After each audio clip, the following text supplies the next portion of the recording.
This is the new Porsche Taycan Cross Turismo, and it's the world's first ever mass-produced electric estate car. What about the MG5? The MG5. All right. Okay, this is the world's first mass-produced electric estate car that can also do a bit of off-roading. Oh yeah, I'm going to tell you a bit more about the off-roading of this car a bit later on in this video. I'll be talking you through the inside, the outside, I'll be taking it for a drive, and of course, I'm going to test out its performance. I'm Matt Watson, and you're watching Carwow. Buying a new car? Then head to Carwow, and my team will help you find your next car at a fair price. Carwow, your one-stop car buying comparison site.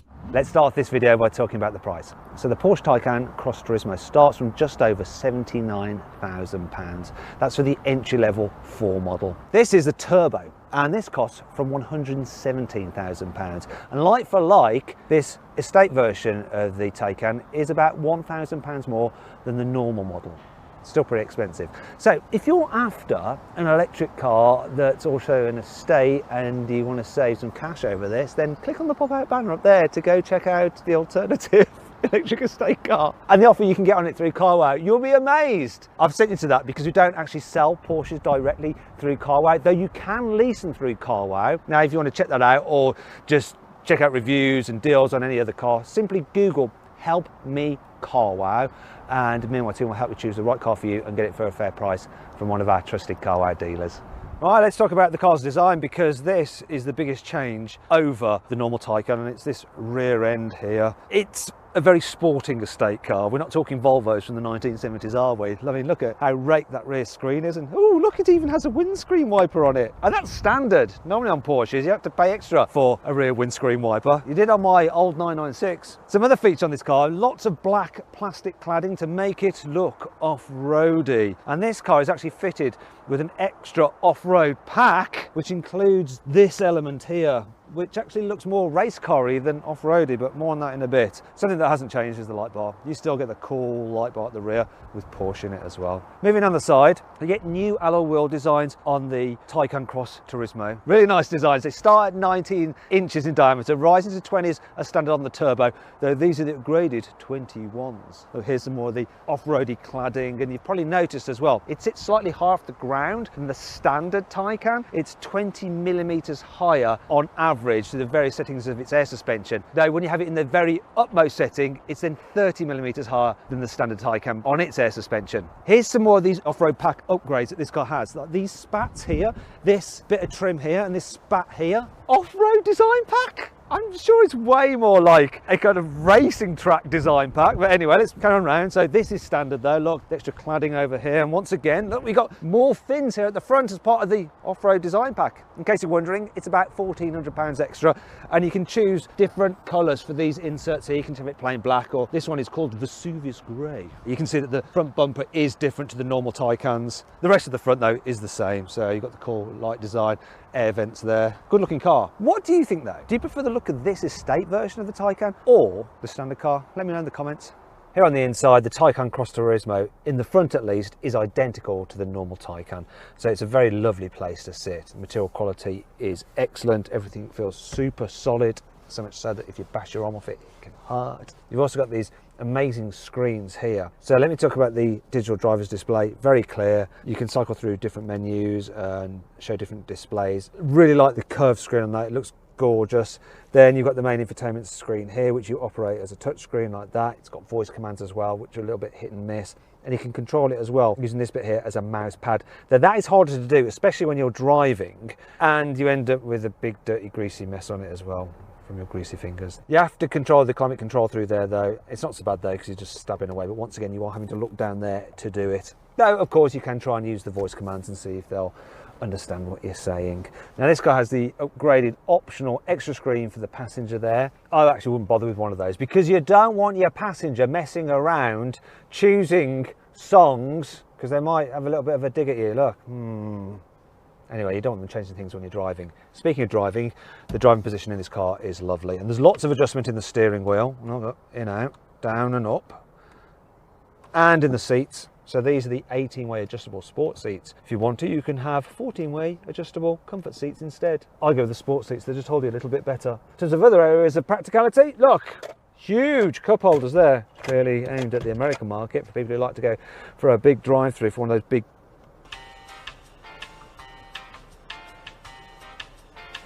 bladder busters. That's the word I wanted. One of those big bladder buster drinks, and even the door bins are large as well. Look at that. So they've thought about practicality as well, and there's an extra storage area under there if you want it, and of course a glove box of very modest proportions. Nice car inside the front here, if a little bit dark, especially when you've got the black interior like this. It is a bit dark. It's also quite dark here in the back. Part of the reason for that is that the rear windows are quite shallow, and that's to help the car still look sporty from side on, despite the fact its roof is higher than the normal Taycans. In fact, you've got almost 5 centimetres more headroom than in the normal Taycan. Look at that, sitting up straight. Loads of headroom. Knee room's good as well. What's not so good though is foot space. There are these areas cut out in the floor to give you a bit more foot room, same as in an Audi e-tron GT. In fact, if you'd like to see my full in-depth video review of that car, because it shares many of its parts with this Taycan, click on the pop-out banner up there to go watch that video.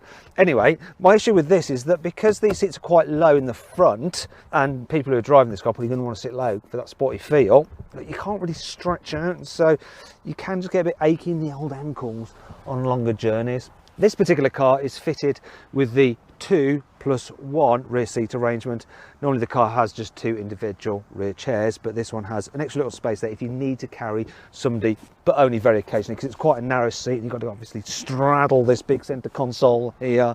But there is enough headroom here that you do feel like you're sitting on a stool, which isn't going to be great considering how fast this car can go. Now, if you need to carry a very small child, look, you've got ISOFIX anchor points here on both outer rear seats. Though you do have to remove the covers, and there's a chance then you'll lose them, so they don't just flip up like they do in some other cars. Can't fault this though. Look, you can fold down this central seat if no one is sitting there, and then you can use it to carry longer items if you've been to the DIY store, or maybe your skis. Though really, you're probably going to carry your skis in a roof box, aren't you? Another thing to point out is, look, this one's got the upgraded 4-zone climate control, which is really nice to use, but obviously you have to pay extra for that. There's a little storage tray there for your phone in the back. It doesn't fit my big phone though. And you might be thinking, wait a minute, where are the USB ports? Hopefully your dealer will tell you that they're here, neatly hidden away. Otherwise, you're probably going to have this car and think it's not got any USB ports in the back. I'm sure if you've got kids, they'd soon find them. Overall, it's not bad back here. One good thing about the Taycan compared to, say, a Panamera is because there's no internal combustion engine under the bonnet, you have a front boot, a fruit, like on a Cayman or a 911. It's got an 84 litre capacity, which is room for about 2 of these charging cable bags. God, this is heavy actually. But of course you've got a boot at the back as well. This is where the estate body style really pays dividends, because instead of the Taycan's normal small saloon boot opening, you've got this big wide opening with this lift back tailgate. There is a bit of a load lift to lift stuff over, which is annoying when you're trying to lug in your heavy cables. But you'd have a bit more room than in the normal Taycan, 446 litres. I want to show you this, look, you've got some tie down points, which is handy. So you can actually attach this bag with these carabiners so that when you're hooning it on a twisty road, they're flying about all over the place. Though it does say, not for climbing. There's some more tie down points here and here. You've got some storage here, got a strappy there. There's a 12-volt socket. You've also got, look, there we go. Got hooks to hang stuff off. A little bit of storage under here for some more cables, and if you want to, you can of course fold down the rear seats.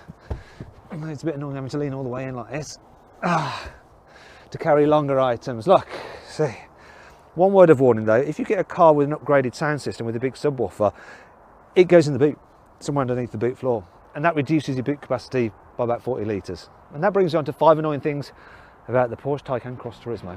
You see this part of the dash here, the way it protrudes into a point. As you get behind the steering wheel, sometimes you can end up just like, whacking the side of your knee on it. I know I hand that up, but it's still hard. When you fold down the armrest here in the back, you'll notice 2 cup holders there. Great if you want to use them, but when you're not, it means that really you can't ever use this armrest because you just end up in the cup holder and it's uncomfortable, it's not relaxing. Do you want to see how far the rear windows go down? Look at this.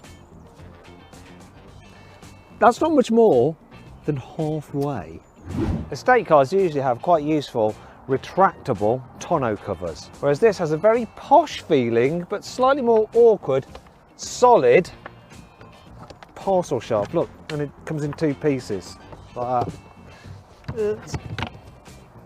And then there's nowhere really to store it in the car, so it's going to get crushed if you load the boot full of stuff.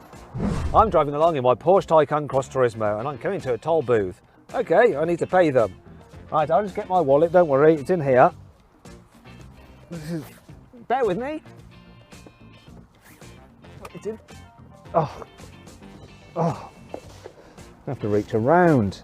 Now, if this had been a Mercedes, I could have pressed the button there and both parts would have opened up separate like that and I'd have been able to go straight in with my right hand.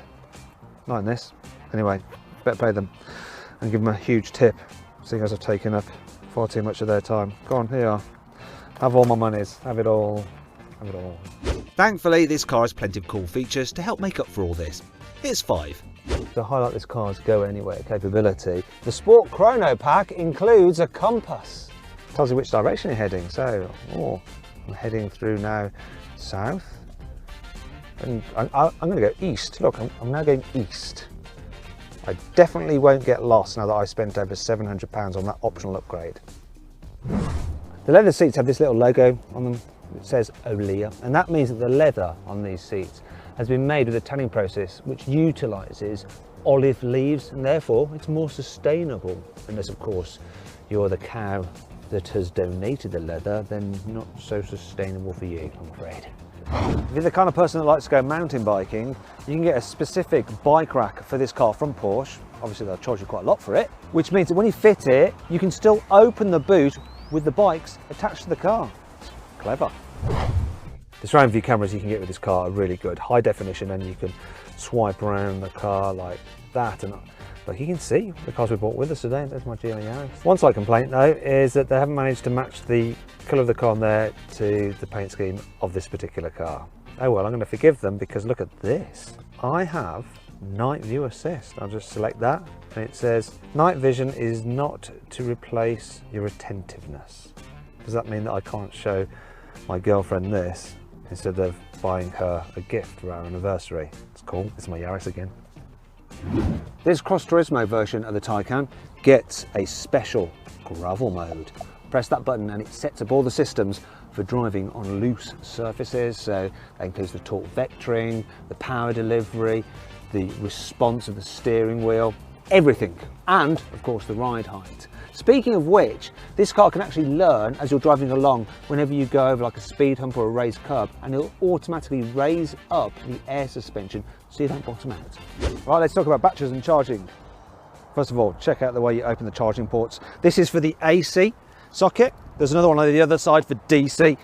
Speaking of which, each Porsche Taycan Cross Turismo gets an 84 kilowatt hour battery pack, and that's good for a range of up to 280 miles. In terms of charging, this car can actually charge at up to 270 kilowatts. Probably not going to find a charger that quick in the UK, but if you can find one, then it'll charge from empty to 80% full in just over 20 minutes. More likely, you're going to come across a 100 kilowatt charger, then it can go from empty to 80% full in just over 40 minutes. If you're doing it overnight using one of these sockets, an AC wallbox charger, it's going to take overnight to charge it all the way up. In terms of the models, well, starts at the 4S, then the Turbo, which is what this is, and then the Turbo S. The performance of the entry-level car is 476 horsepower and 500 newton meters of torque, rising all the way up to 761 horsepower maximum and 1050 newton meters of torque in the Turbo S model. It's quite a lot of power. Let's see what this Porsche Taycan Cross Turismo feels like to drive. So I'm starting off in normal mode. For this slightly off-roadery version of the Taycan, they've changed the suspension settings, so it's a bit softer. Now that's not to say that it's all floaty, because it's still a Porsche Taycan and that's quite a firm car, but it is a little bit smoother, a little bit more relaxed than the normal Taycan. It does still have that taut edge though, so it feels sporty like a Porsche should, but it just leans a little bit more in the corners. It just smooths out the bumps a little bit better, and probably for day-to-day living, especially in the UK, I think this setup's preferable. Yeah, when you throw into a corner at speed, it's all just grips and goes round. Even though it's slightly high off the ground, it doesn't really make that much of a difference to the way it handles, because the batteries, which is where all the weight is, still nice and low down. So despite the fact this thing weighs like around 2,300 kilos, it does an half corner really well. And then when you put your foot down, oh my gosh, it just flies. This turbo version has 680 horsepower, though that is when you're engaging launch control. And more on that in a moment, because I'm going to launch this car. I'm going to launch it with the suspension in the low setting and in the high setting for fun, but we'll come to that in a bit. When you're just driving normally, you only have a maximum of 625 horsepower. I say only, 625 horsepower. Yeah, that's a lot. And this thing short as shifts. Let's come out of normal mode and go into Sports Plus. So what that's done now is stiffen everything up. It's in maximum attack setting. This is the spoiest mode for the car. We've also got a sound dynamic pack on this car, so it's creating a noise. Can you hear it? So I've now got more pronounced sound. So when I accelerate, you get this. It's like a spaceship taking off. Then when you brake,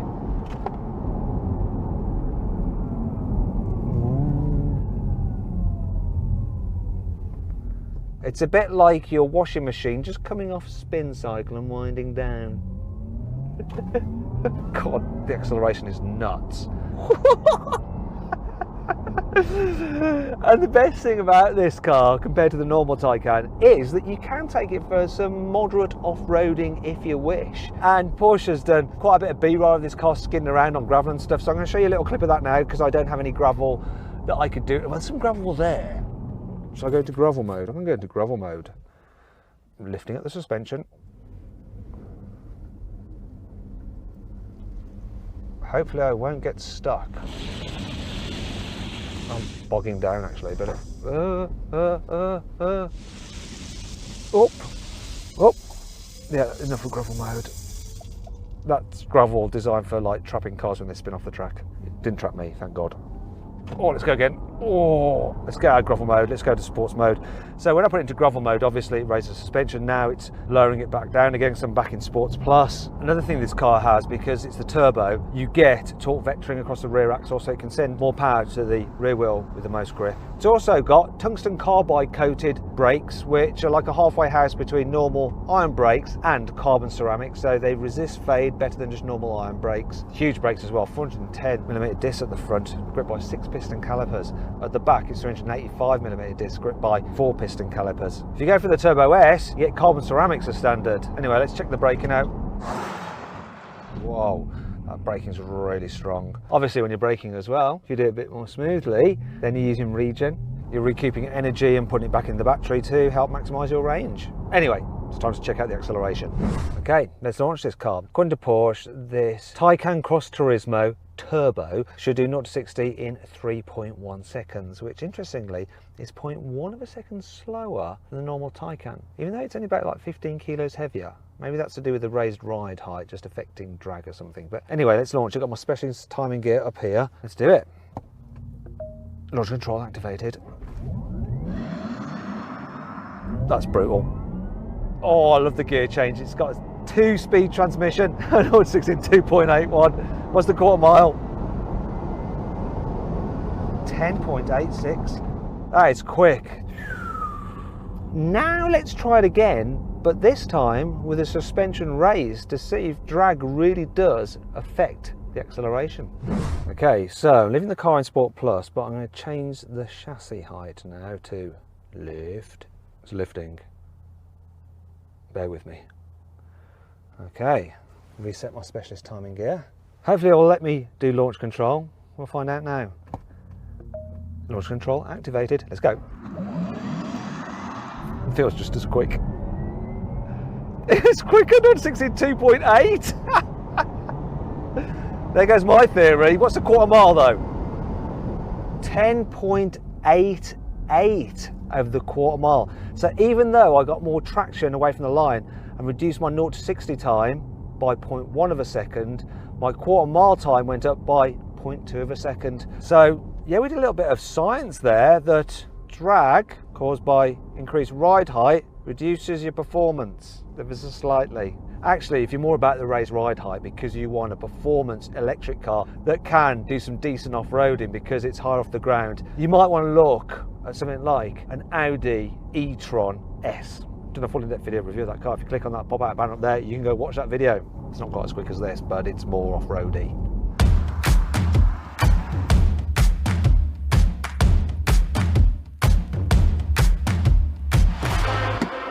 So then, what's my final verdict on the new Porsche Taycan Cross Turismo? Should you avoid it? Should you consider it? Should you shortlist it, or should you just go right ahead and buy it? Well, if you're looking for an electric estate car that can also go off-road, you really have no choice. And so you should go right ahead and buy the Porsche Taycan Cross Turismo. It's also pretty blooming awesome.